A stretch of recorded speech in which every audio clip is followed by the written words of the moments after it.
My channel. আশা করি তোমরা সবাই ভালো আছো। তো তোমাদের কাছে যদি আমার ভিডিও ভালো লেগে থাকে আমার চ্যানেলকে সাবস্ক্রাইব করতে ভুলবে না। যা যারা করেছো তাদেরকে অসংখ্য ধন্যবাদ, আর যারা যারা করেনি তারা প্লিজ তাড়াতাড়ি করে ফেলো।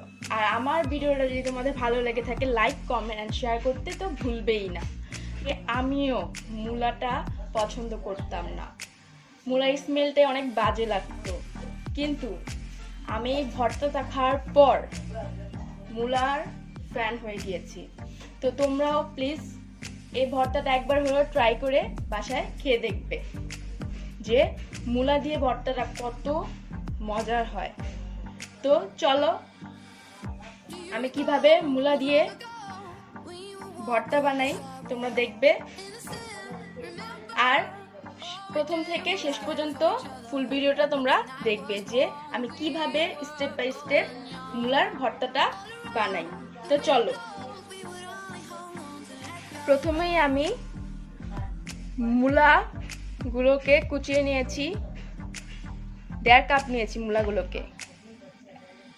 এভাবে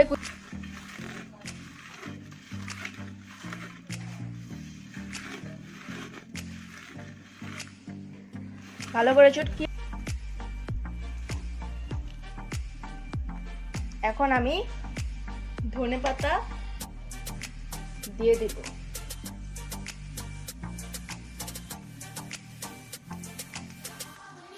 ভর্তা রেসিপিটা কমপ্লিট হয়ে গিয়েছে।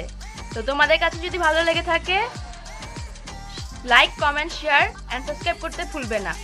আমার জন্য দোয়া করবে এবং আমার সাথে থাকবে। আল্লাহ।